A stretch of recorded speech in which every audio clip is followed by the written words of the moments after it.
समाधान समाधान समाधान। नमस्कार and a warm welcome to Samadhan. मित्रों, हम चर्चा कर रहे हैं विद्यार्थी और एकाग्रता विषय पर। बचपन में हम सब एक खेल खेला करते थे। हम कागज के छोटे छोटे टुकड़े लिया करते थे और एक लेंस लेकर के धूप में निकल जाया करते थे। सूर्य की किरणों को एकाग्र किया करते थे उन कागज के टुकड़ों पर, और जब कागज जलने लगते थे तो हमें बहुत खुशी हुआ करती थी कि हमने कागज को जला दिया। बचपन में खेला गया ये खेल भले ही एक खेल था, लेकिन वास्तव में इसके पीछे बहुत सुंदर मर्म समाया हुआ था। वो थी एकाग्रता की। सूर्य की किरणों को एकाग्र किया तो कागज के टुकड़े जल गए। इस एकाग्रता की हमें जीवन पर्यंत आवश्यकता होती है, लेकिन सबसे ज्यादा आवश्यकता तो उस काल में होती है जब हम अपने जीवन की शुरुआत कर रहे होते हैं, जब हम अपने भावी भविष्य की नींव डाल रहे होते हैं। जी हाँ, विद्यार्थी काल। और इस काल में ही आज एकाग्रता कहीं ना कहीं कम होती जा रही है। कारण कई हैं जिसकी चर्चा हम करते आ रहे हैं। पिछली बार भी हमने चर्चा की कि किस प्रकार से यदि व्यर्थ में हम रहते हैं, यदि बहुत ज़्यादा बातों में हम रहते हैं, यदि हम इम्प्यूरिटी की ओर जा रहे हैं, यदि हमारे मन में वासनात्मक भावनाएं बहुत उछाल ले रही हैं, तो एकाग्रता हमारी नष्ट होती जाती है। पिछली चर्चा को पुनः हम भ्राता जी के साथ आगे बढ़ाएंगे। हम सब मिलकर स्वागत करते हैं आदरणीय भ्राता जी का। भ्राता जी, आपका बहुत बहुत स्वागत है। शुक्रिया। भ्राता जी, पिछली बार एक चर्चा जो हमारी चल रही थी उसमें से एक बात ध्यान में आई हमारे कि यदि हम फ्रेंड सर्कल में चर्चा करें, चर्चाएं जो उस प्रकार की होती हैं बहुत ज्यादा व्यर्थ, जिसकी आवश्यकता नहीं है, ये चर्चाएं ज्यादा होती हैं। लेकिन फ्रेंड सर्कल में फिर चर्चा हो तो कैसी हो, जिसके माध्यम से एकाग्रता भी हमारी बढ़े। मैं पहले ये भी कह दूं कि आपने बहुत अच्छी बात कही। बचपन में हम सब सूरज की किरणों को लेंस से कंसंट्रेट करके कागज जला के बड़े खुश हुआ करते थे। मुझे ख्याल आ रहा था जब आप कह रहे थे कि देखो सूरज की किरणें चारों ओर फैलती हैं, लेकिन किसी को जलाती नहीं है। प्रकाश दे रही हैं या थोड़ी बहुत गर्मी दे रही, धूप दे रही हैं, लेकिन उन्हें जब एकाग्र कर दिया जाता है तो वो कितनी ज्वलनशील हो जाती हैं कि कागज को जला देते, मतलब अग्नि पैदा कर देती। यही शक्ति हमारे अंदर भी है, हमारे मन में है और बुद्धि में है। वो फैली हुई हैं तो हमें उनका आभास नहीं हो रहा है, लेकिन अगर हम उन्हें एकाग्र कर लें तो वो जलाने लगेंगी बहुत सारी चीजों को। अंदर में जो रबिश है, गंदगी है, उसको जलाकर नष्ट करेंगी। अंदर में जो वीकनेसेस हैं, अंदर में जो वासनात्मक फीलिंग्स हैं, उन सब को वो जलाकर नष्ट करेंगी। तो सचमुच ये बात बहुत इम्पोर्टेंट है कि विद्यार्थी काल में विद्यार्थियों को एकाग्रता पर बहुत ध्यान देना चाहिए। और आपने जो शक्ति की बात कही, मुझे भी याद आ गई मूल प्रश्न से पहले कि जो आप कह रहे थे कि हम अपनी मन की शक्तियों का भी बहुत कम इस्तेमाल करते हैं। और शायद संभव है कि एकाग्रता की कमी के कारण भी ये हो रहा। नहीं, सत्य ही ये है कि एकाग्रता की कमी के कारण हमारी वो ब्रेन की शक्तियां और चीजों में निकल जाती हैं। जैसे मैंने कहा था, बोर्ड लगा हुआ है, हम बाजार में जा रहे, उसको हम देखने लगे खड़े होकर, तो हमें ये पता नहीं, लेकिन यही हो रहा है कि हमारी ब्रेन की एनर्जी उधर जा रही है। और भी कुछ चीजें हम करने लगे तो जा रही है सब जगह। ब्रेन की शक्ति धीरे धीरे यूज हो रही है। तो यही बात कि जब वो व्यर्थ की चर्चाएं करते हैं फ्रेंड सर्किल में, तो हम अपना एक फ्रेंड सर्किल ऐसा क्रिएट करें जो अच्छे बच्चे हैं कि वो कहीं ना कहीं मूल्यों की चर्चा आपस में करें। वो इस चीज की चर्चा करें कि हम अपने एग्जाम में सफल कैसे होंगे, हम अपने आगे चल के नौकरियों में सफल कैसे होंगे, हम इंटरव्यू में सफल कैसे होंगे। उन्होंने कहीं बहुत अच्छी किसी की कहानी सुनी हो, उस पर चर्चा करें, शेयर करें। जैसे कल हम चर्चा कर रहे थे एडिसन, थॉमस एडिसन की, कैसे वो निराश नहीं हुआ और अनेक बार असफल होने के बाद भी उसने हिम्मत नहीं हारी। मतलब उनके बीच चर्चा ऐसी हो जो हेल्दी हो, वर्दी हो, कल्याणकारी में आने वाली हो, उनके भविष्य से जुड़ी हुई हो, उनका सर्वांगीण विकास करने वाली हो। मतलब हमने जो ये सोच लिया है कि गपशप करके टाइम पास करना है, ये वास्तव में एक गलत हमने कॉन्सेप्ट बना लिया है। इसकी जगह हम हेल्दी कन्वर्सेशन करें, कुछ ऐसा जिससे कि हमें भी कुछ मिले, हमारे दोस्तों को भी। वो विद्यार्थी हैं तो विद्या बढ़े, उनकी विद्या बढ़े, उनकी अंडरस्टैंडिंग बढ़े, उनकी गुड फीलिंग्स बढ़े। ऐसी चर्चाओं को यदि थोड़े विद्यार्थी भी शुरू करेंगे तो फॉलो करने वाले बहुत होंगे। हाँ, क्योंकि सभी अच्छा करना चाहते हैं। बहुत कम विद्यार्थी ऐसे होते हैं जो बहुत केयरलेस हों, जो माँ बाप के पैसे की परवाह न कर रहे हों, जो एक निगेटिव रास्ते पर जा रहे हों। लेकिन हमें ऐसे संघ से भी बचना चाहिए और हम अपनी संघ में ऐसी चर्चा करें। मुझे भी याद आता है कि हम लोग जब स्टूडेंट लाइफ में थे तो हम अपने फ्रेंड सर्कल में यही चर्चाएं किया करते थे। कहीं कुछ कॉम्पिटिशन्स हो रही हैं तो हम उसमें कैसे पार्टिसिपेट करें, कैसे विन करें, किस प्रकार से उसके लिए प्रिपेयर करें, चाहे वो भाषण प्रतियोगिता हो रही हो, पेंटिंग प्रतियोगिता हो रही हो या अन्य प्रतियोगिताएं, या फिर उसको छोड़ करके हम अपने जो सिलेबस में जो चीजें हैं, सब्जेक्ट्स हैं, उन पे चर्चा किया करते थे। बहुत आनंद आया करता था। और आज उन्हीं में से कुछ फ्रेंड्स डॉक्टर्स हैं, कुछ इंजीनियर्स हैं, बहुत अच्छे अच्छे पोस्ट पे हैं। तो बहुत अच्छी बात है, यदि हेल्दी कन्वर्सेशन होगा तो हमारा भविष्य भी बहुत सुंदर होगा, एकाग्रता भी बल्कि ये होगा कि जो आज पढ़ाया गया उस पर यदि बच्चे चर्चा करने लगे तो उन्हें होमवर्क करने की सिरदर्दी उठानी, एक रिवीजन तुरंत हो जाएगा। और जो चीज हमें समझ में नहीं आई है वो चीज हमारे फ्रेंड के माध्यम से हम समझ सकते हैं। मान लीजिए मैं थोड़ा कमजोर हूँ उस चीज में और तो मुझे वो चीज समझ में नहीं आई है, बहुत अच्छी चीज। हमारे यहाँ हम ऐसा ही करते हैं कि जो विद्यार्थी हैं सवेरे हम ईश्वरीय महावाक्य सुनते हैं, तो जब वहां से अपने अपने कमरों में जाते हैं तो सभी वो चर्चाएं करते जाते हैं। आज ये कहा गया, आज ये बात बहुत अच्छी थी, तो उन्हें वो सारे दिन के लिए याद भी हो जाती है और ये बहुत अच्छा होता है। तो विद्यार्थी भी अगर इसको अपना लेंगे तो होमवर्क करने की बहुत सारी जो टेंशन है या कई बच्चों को भूल गया है तो जैसे हम उनको मदद करेंगे, हेल्पफुल हो जाएंगे और वो बात समझ में भी आ जाएगी, पक्की हो जाएगी। बहुत सुंदर चीज है। प्रथा जी, एकाग्रता की जो हमारी चर्चा चल रही है, एक चीज कई बार देखने में आती है कि कई बार बच्चे बहुत स्ट्रेसफुल हो जाते हैं। कारण कई हो सकते हैं इसके, लेकिन तनाव में यदि वो है, टेंशन में यदि है, तो भी तो एकाग्रता पर इसका प्रभाव पड़ेगा। संपूर्ण तनाव तो एक ऐसी चीज है जो हमारे मन की और ब्रेन की शक्ति को जैसे खाने लगता है। और तनाव का इफेक्ट तो हमारे पूरे देह पर पड़ता है, हार्ट पर आता है, ब्लड प्रेशर पर आता है और हर चीज पे आ रहा है। सोचने समझने की शक्ति पे आ रहा है, मेमोरी पावर पे आ रहा है। जिस भी बड़े या छोटे को टेंशन बहुत रहने लगी, समझो वो भूलने लगेगा सब कुछ। टेंशन सब कुछ भुला देगी और इस अर्थात जो आज की लैंग्वेज है, मेमोरी पावर बहुत वीक पड़ जाएगी।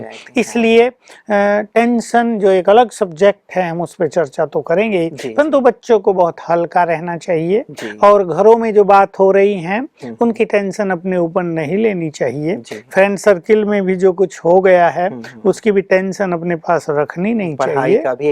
पढ़ाई का भी स्ट्रेस बहुत होता है उनके ऊपर, उसको भी थोड़ा, जैसे कल हम चर्चा कर रहे थे, अगर वो एंजॉय करेंगे और लाइटली लेंगे। कभी कभी बच्चों के साथ ऐसा होता है। आज ही मुझे किसी का फोन आया तो कहा 5-6 चीजें सामने थी, एक पढ़ रही हूँ, तो उसको पढ़ते पढ़ते कंफ्यूजन हो रहा, ये नहीं पहले ये पढ़ लूं।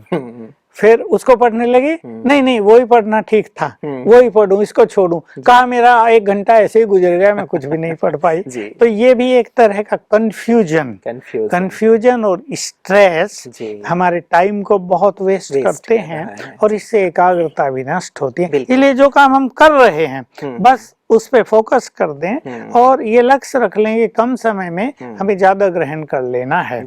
तो जो एक दबाव और प्रेशर मन पे रखने की आदत भी हो जाती है, उसको बहुत अच्छी बात है भ्राता जी। एक तो एंजॉय करें अपने स्टडी को, यदि स्टडी स्ट्रेस बन रहा है तो स्टडी को एंजॉयबल बनाया जाए, उसका आनंद लिया जाए। और यदि परिवार में या फ्रेंड्स की तरफ से कोई कमेंट्स दिए गए हैं, नेगेटिव कमेंट्स हैं, कुछ हो गया है, तो भी हम उसका अपने ऊपर बोझ लेकर के ना चल रहे हो, स्ट्रेस लेके ना चल रहे हो, अदरवाइज हम स्टडी पे फोकस नहीं कर पाएंगे। हाँ, मैं इसमें एक चीज और जोड़ देना चाहता हूँ, बड़ी इंपॉर्टेंट रहेगी बच्चों के लिए, कि मान लो इस समय आप कुछ पढ़ रहे हैं, होमवर्क कर रहे हैं, आप मैथमेटिक्स का कोई क्वेश्चन लेके बैठे, लेकिन आपको कठिनाई हो रही है या आपको मजा नहीं आ रहा उसमें, तो मैं ये कहूंगा कि कुछ समय के लिए उस चीज को छोड़ दिया जाए।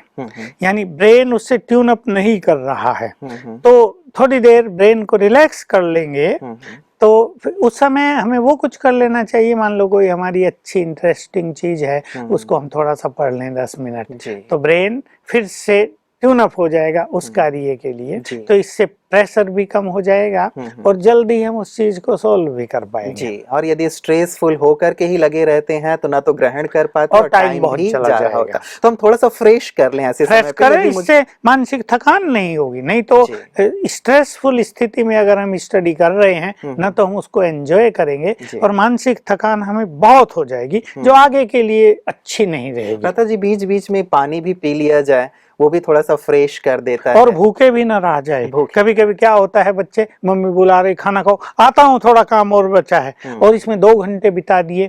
इससे क्या होता है, शरीर में गैसेज और एसिडिटी पैदा हो जाती है और ब्रेन एक विशेष तरह से वीकनेस फील करने लगेगा, थकान फील करेगा। इसको कंटिन्यू नहीं रखना चाहिए। कभी हो गया तो अलग बात है, लेकिन एक रूटीन रखनी चाहिए। हम जो पढ़ रहे हैं उसके लिए हमारे ब्रेन को भी पावर चाहिए और उसके लिए भोजन बहुत मदद करते हैं। जी, बात निकली है तो मैं करना चाहूंगा।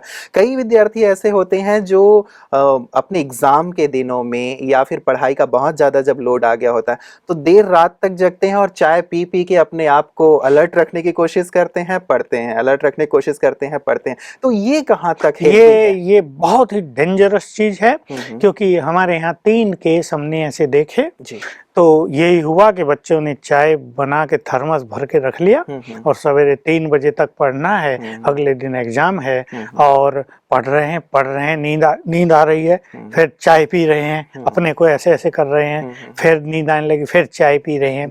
तो पढ़ लिया, लेकिन जब एग्जाम देने गए तो सब कुछ भूला हुआ था, क्योंकि ब्रेन तो एनर्जेटिक नहीं था ना, तो वो तो रट रहे थे, अंडरस्टैंडिंग नहीं हो रही थी।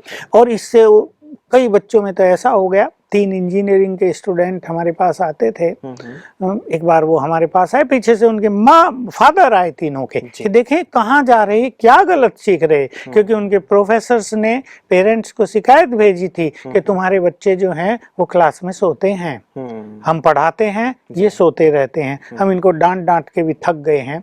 तो पता चला, मैंने उनसे बातचीत की तो वो ये गलती करते थे, रात को चाय पी रहे हैं, जग रहे हैं, स्टडी कर रहे हैं, तो नींद तो पूरी नहीं हुई, थोड़ा सो के क्लास में चले गए, वहाँ बिल्कुल नींद आ रही है और परिणाम ये हुआ कि उनको साइकेट्रिक ट्रीटमेंट देनी पड़ी। और 2 के साथ तो ऐसा हुआ, उनका 1 साल बेकार गया। कई बार ऐसा होता है कि पढ़ाई का इतना बर्डन होता है, मान लीजिए मुझे वो कवर ही करना है, तो ऐसे समय पे अब मुझे कैसे मैनेज मैं करूं? अब टाइम ही मेरे पास कम है। देखिए, कवर तो करना है, लेकिन नींद को भी कवर करना है, एनर्जी को भी कवर करना है, नहीं तो परिणाम यही होता है कि अगर जबरदस्ती स्ट्रेसफुल होके हम पढ़ रहे हैं तो जब एग्जाम में बैठते हैं, बहुत बच्चे सुनाते हैं आंखों के आगे अंधेरा आ गया, पहला क्वेश्चन की जगह दूसरा पढ़ रहे हैं, दिख कुछ रहा है, करना कुछ है, एकदम नर्वस हो गए हैं। तो देखिए, मैं पहले से भी कहता आया हूँ कि बच्चों को अपनी बुद्धि की, ब्रेन की जो शक्तियां हैं, जो उसका लेवल है, उसको बढ़ाने पे ज्यादा ध्यान देना चाहिए। बहुत ज्यादा आवर्स देना पढ़ाई में ये कहीं भी कल्याणकारी नहीं होता। लेकिन जो बच्चे होशियार नहीं होते वो थोड़ा समय जब एग्जाम आता है अब रटना शुरू कर देते हैं, रात दिन जगते हैं। इससे अच्छी राय मैं बच्चों को ये दूंगा कि वो रोज ही ध्यान दें पढ़ाई पर, रोज ही अच्छी स्टडी करें, जो हम ताकि चर्चा कर रहे थे एग्जाम के से पहले वो सोएं अच्छी तरह। बिल्कुल, मतलब ये कि अपना टाइम टेबल थोड़ा सा सेट करके ऐसा सेट करें जो कि बिल्कुल ही लास्ट में बर्डन ना आ जाए उनके ऊपर कि हमें करना है। तो यदि व्यवस्थित रूप से स्टडी करते रहेंगे तो ये बात नहीं होगी। बिल्कुल यही, हम जब पढ़ते थे तो हम तो एग्जाम के समय खूब सोते थे अच्छी तरह, और भी मुझे आजकल होशियार बच्चे सिखाते हैं, हम तो एग्जाम के समय अच्छी तरह नींद करके फ्रेश होके जाते हैं, विचार भी सुंदर हो, नर्वसनेस आए नहीं, फियर भी कोई न रहे। तो पहले से ही अपनी दिनचर्या को अच्छा रखेंगे तो एग्जाम से पहले स्ट्रेस रहेगा ही नहीं, प्रेशर रहेगा ही नहीं। इस पे विद्यार्थियों को जरा ज्यादा ध्यान देना। एक तो हो गया एग्जाम का जो स्ट्रेस है वो, लेकिन आमतौर पे जैसे नॉर्मली अभी हम एग्जाम तक नहीं पहुंचे हैं, लेकिन अब तक भी जो स्ट्रेस की कंडीशंस जैसे आपने चर्चा की, चाहे परिवार में कोई बात चल रही हो, चाहे फ्रेंड्स के बीच कोई बात चल रही हो, या चलिए अपनी स्टडी का ही कोई सब्जेक्ट कईयों के लिए होता है कि लेंदी होता है, समझ में नहीं आता। मान लीजिए गणित में मैं कमजोर हूँ, मेरी समझ में नहीं आता, और जब मैं गणित की किताब खोल के बैठता हूँ या जब वो पढ़ाया जाता है और वो मेरे लिए बाउंसर है, तो वो एक स्ट्रेस पैदा करने ये लगता है। बहुत बच्चों के साथ ये हो ही रहा है जी। कि कुछ बच्चे तो ऐसे होते हैं अपने सभी सब्जेक्ट्स में होशियार होते जी, हैं। अगर जी। उनके पास 5 सब्जेक्ट हैं, 7 हैं, 8 हैं, सभी में वो बहुत अच्छे होते हैं। बिल्कुल। लेकिन बहुत बच्चे ऐसे होते हैं कि किसी एक सब्जेक्ट में बहुत पुअर, बहुत कोई कमजोर। इंग्लिश में बहुत कमजोर है, जी। तो कोई मैथमेटिक्स में बहुत कमजोर है, जी। और कोई छोटे छोटे सब्जेक्ट में हिंदी में ही बहुत कमजोर है। और ये उनके लिए स्ट्रेस और का यही कारण बन उनके जाता लिए है। स्ट्रेस, सबसे बड़ी स्ट्रेस यही रहती जी, है जी। कि उनका और सब तो बहुत अच्छा है लेकिन मैथमेटिक्स तो बहुत कच्चा है। बिल्कुल। तो इसमें भी कुछ करना पड़ेगा। इसमें देखिए, मैं एक फिर से स्पिरिचुअल प्रैक्टिस अपने बच्चों को, युवा साथियों को बताना चाहूँगा। जी। फिर वही सवेरे उठकर, सवेरे उठते ही वो पहला संकल्प करेंगे, मैं बुद्धिमान हूँ। इससे क्या होगा, बुद्धि में जो ब्लॉकेज है वो खुलने लगेंगे और बहुत खुले मन से इसे 5 बार करने वाले, मैं बुद्धिमान हूँ, भगवान ने मुझे बहुत सुंदर बुद्धि दी है, मेरे पास बहुत अच्छी बुद्धि है, मेरे पास बहुत अच्छी बुद्धि है। और फिर दूसरा विचार करेंगे, वो उस सब्जेक्ट का नाम लेकर, मैं मैथमेटिक्स में बहुत होशियार हूँ, मुझे मैथमेटिक्स अच्छी तरह से समझ में आता है, मेरे मैथमेटिक्स में बहुत अच्छे मार्क्स आएंगे, मैं मैथमेटिक्स में परफेक्ट हूँ।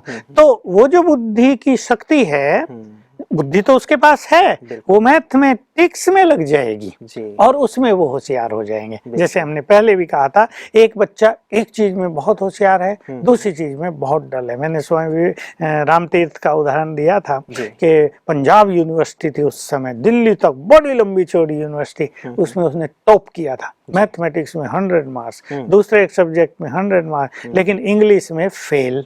और पास मार्क्स से 5 कम, तो ग्रेस भी नहीं दे सकते थे। अब मैनेजमेंट, वाइस चांसलर के सामने समस्या आ गई, सबसे ज्यादा नंबर और इंग्लिश में फेल। तो देखिए, वो 3 सब्जेक्ट में बहुत इंटेलिजेंट रहा पूरा जीवन, लेकिन इंग्लिश में वीक रहा।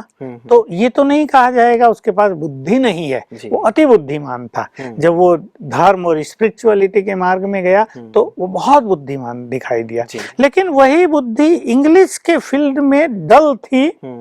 इसको हमें एक्टिवेट करना है और इसकी ये बहुत सुंदर विधि है कि अपने सबकॉन्शियस माइंड को सवेरे उस तरह के हम विचार देंगे। मेरी इंग्लिश बहुत सुंदर है, मैं इंग्लिश फ्लुएंटली बोल सकता हूँ, मैं इंग्लिश में बहुत अच्छे मार्क्स लाऊंगा, मेरी बुद्धि इंग्लिश को संपूर्ण रूप से ग्रहण करती है, मैं बुद्धिमान हूँ, भगवान ने मुझे बहुत अच्छी बुद्धि दी है। इससे बुद्धि की वो शक्ति उस सब्जेक्ट के लिए भी पूरी तरह से काम सुंदर करेगी। बात है और सूक्ष्म बात है भ्राता जी, जिसको शायद समझने की आवश्यकता है। यदि मैं दूसरे सब्जेक्ट में बहुत अच्छा हूं तो डेफिनेटली बुद्धि मेरे पास है ही, लेकिन इस सब्जेक्ट में वो काम नहीं कर रही है, और यदि मैं अपने सबकॉन्शियस माइंड को कमांड दूं तो इस सब्जेक्ट में भी मैं बहुत अच्छा हो सकता हूँ। तो भ्राता जी, ये सुबह जो आपने कहा अभ्यास करने को, ये क्या बोल के करना है या अपने मन? देखिए, अगर विद्यार्थी बोल के करें तो सो बेटर, क्योंकि बोलने से हमारी बुद्धि उसको और अच्छी तरह ग्रहण करती है। और संकल्प की बात ये होगी कि बच्चों में उस तरह की उमंग ना आए, क्योंकि ये बहुत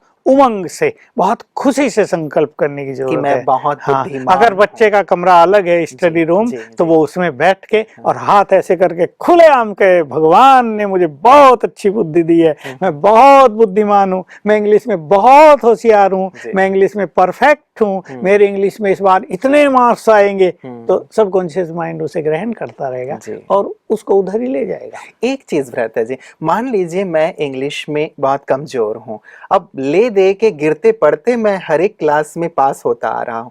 अब जब मैं ये कहूँगा कि मैं इंग्लिश में बहुत बुद्धिमान हूँ, मैं बहुत अच्छा हूँ, मेरे 50 में से 40 मार्क्स आ रहे हैं, तो कहीं ना कहीं मेरा अंतर्मन खुद इस चीज को स्वीकार करेगा?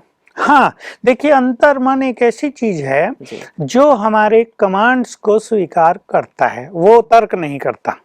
वो ये नहीं पूछेगा तुम हो या नहीं हो, उसको तो जो हमने कह दिया, हम माना यहाँ आत्मा हो गए, उसको वो एज ए कमांड ले लेता है और एक्सेप्ट करेगा। और कहीं कहीं ये भी हो सकता है, आप बात कर रहे थे तो मुझे ख्याल आ रहा था कि ब्रेन की शक्तियां कहीं इंग्लिश के सब्जेक्ट में लग जाए, दूसरों में वीक हो जाए। तो इसमें बच्चों को ये संकल्प देना बहुत आवश्यक है, मैं बहुत बुद्धिमान हूँ और मैं सभी सब्जेक्ट्स में वेरी गुड हूँ, मेरे बहुत अच्छे मार्क्स आएंगे और इंग्लिश में इन सबसे अच्छे आएंगे। भ्राता जी, मैं जो कहना चाहता था वो ये कि कई बार व्यक्ति विश्वास नहीं कर पाता। हाँ। कि भाई मान लीजिए, जैसे मैंने कहा कि मैं लगातार इसमें बहुत पुअर हूँ, चाहे वो इंग्लिश में है, चाहे मैथमेटिक्स में है, चाहे फिजिक्स में है, लगातार मेरे बहुत पुअर मार्क्स आ रहे हैं। अब अचानक जब मैं ये कहूँ कि मैं इसमें बहुत अच्छा हूँ तो रिजेक्शन होगा। नहीं, आप ठीक कह रहे हैं। बस इसी चीज की आवश्यकता है कि इसमें कॉन्फिडेंस बहुत चाहिए, फुल फेथ के साथ। जो विचार कर रहा है, जो बोल रहा है, उसको पता है कि वो इंग्लिश में पुअर है, लेकिन उसको कमांड ये देना है कि तुम इंग्लिश में बहुत होशियार हो। तो ये जो बीच में डिफरेंस आ रहा है, गैप आ रहा है, इसको खत्म करना ही पड़ेगा। बार बार रिजेक्शन हो रहा हो, रिजेक्शन होते होते वो रिजेक्शन एक्सेप्टेंस में बदल जाएगा और इसका परिणाम बहुत अच्छा होगा। आपने बहुत अच्छी बात पूछी, क्योंकि जब हम बहुतों को सिखाते हैं तो वो आधे मन से कहते हैं मैं इंग्लिश में बहुत होशियार हूँ, और अंदर से आवाज आ रही है नहीं हो तो रिजेक्शन हो रहा है। लेकिन बहुत कॉन्फिडेंस से अगर करते जाएंगे तो 2-4 दिन में अनुभव होगा, सबकॉन्शियस माइंड इसे एक्सेप्ट करने लगा। और भ्राता जी, इसको एक मेडिसिन के तौर पे लें विद्यार्थी वर्ग। जैसे मान लीजिए मैं फिजिकली वीक हूँ, डॉक्टर जो दवा देता है तो हम उसे पूरे विश्वास के साथ लेते हैं कि इससे मैं ठीक होऊंगा। तो यदि इसको भी, अब मैं वीक तो हूँ ही, मुझे कुछ ना कुछ तो करना है, तो इसको भी जो आपने विधि, स्पिरिचुअल मेथड अभी हमें दी है, उसको भी यदि पूरे विश्वास के साथ कुछ दिन तक विद्यार्थी करें तो डेफिनेटली इसका रिजल्ट आना चाहिए। यही बीमारी की तरह ऐसे ही सोच लें कि मुझे इस वीकनेस को भरने के लिए ये फॉर्मूला अपनाना है, this is my best medicine, और इसको लेने से मैं इस चीज को कवर कर लूंगा, मेरी ये पुअर जो फीलिंग्स है इंग्लिश के प्रति ये खत्म हो जाएगी। तो सचमुच ये बहुत काम करेगी। भ्राता जी, कोई अनुभव है आपके पास ऐसा कि कोई ऐसा वीक रहा हो किसी सब्जेक्ट में और आपने ये प्रैक्टिस कराई हो और बहुत अच्छा हो गया हो? हाँ, मैंने मैथमेटिक्स के बच्चों को ये कराई है।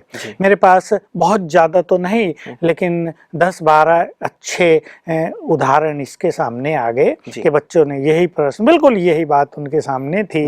कोई फिजिक्स में बहुत वीक था, तो कोई मैथमेटिक्स में, कोई इंग्लिश में, और किसी किसी का थोड़ा हिंदी में भी था जहाँ हिंदी नहीं चलती। तो मैंने जब उनको ये प्रैक्टिस कराई, कटक की एक लड़की जो 11वीं क्लास में थी, उसकी इंग्लिश बहुत पुअर थी और उसने हमारा कोई शिविर अटेंड किया था।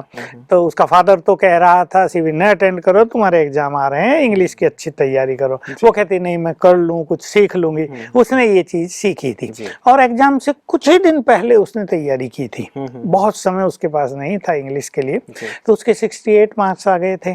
तो उसका बाप भी कह रहा था कि ये तो नकल की है या क्या किया लेकिन उसको बहुत कॉन्फिडेंस आ गया था। तो ऐसा बहुत अच्छे अनुभव होते हैं, और अगर विद कॉन्फिडेंस बच्चे ये करेंगे तो हर सब्जेक्ट में वो अच्छा परफॉर्मेंस, और इससे कहीं ना कहीं हमारा कॉन्फिडेंस लेवल भी तो बढ़ जाता है भ्राता जी, कि हम ये कहते हैं कि नहीं मैं ये हूँ, तो कॉन्फिडेंस लेवल भी बढ़ जाता है। और अब सवेरे उठ के ये फीलिंग दें मैं इसमें होशियार हूँ, मैं बुद्धिमान हूँ, तो वही होने लगेगा। बहुत सुंदर भ्राता जी, इस नोट से ही आज हम यहाँ संपन्न करेंगे और बहुत सुंदर बात आपने कही है। मैं समझता हूँ कि हमारे सारे ही विद्यार्थी से करेंगे, और जो किसी में कमजोर नहीं भी है वो भी इसको करें कि मैं बहुत बुद्धिमान हूँ, बहुत सफल हूँ, और मैं सभी चीज़ों में, जितने भी मेरे पास फील्ड हैं, एरिया हैं, सब्जेक्ट्स हैं, मैं सभी में बहुत अच्छा हूँ। यदि खुले दिल से अपने अंदर डालेंगे तो डेफिनेटली उन्हें बहुत सफलता मिलेगी। आज बहुत सुंदर जो आपने रत्न दिए हैं भ्राता जी, आपका बहुत बहुत बहुत धन्यवाद।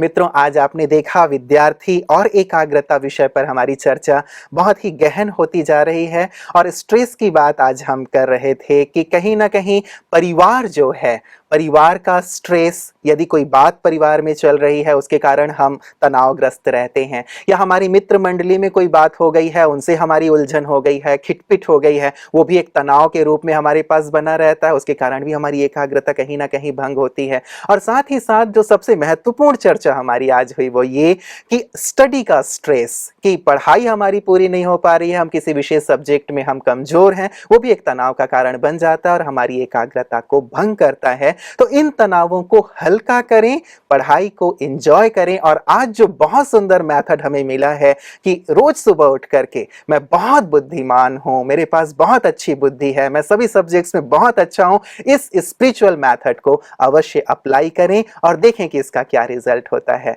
आज समय हमें यहीं तक इजाजत दे रहा है आपके साथ रहने का। पुनः आपसे जल्दी मुलाकात होगी, इस चर्चा को हम आगे बढ़ाएंगे। आज के लिए इतना ही। नमस्कार। धैर्य और दृढ़ मनोबल से कर दे तू पल भर में मुश्किलें आसान, पत्नी समकरनी के पावन जल से स्वर्ग बन जाएगा सारा ये जहान, सारा ये जहान। कहता है ये समाधान, समाधान।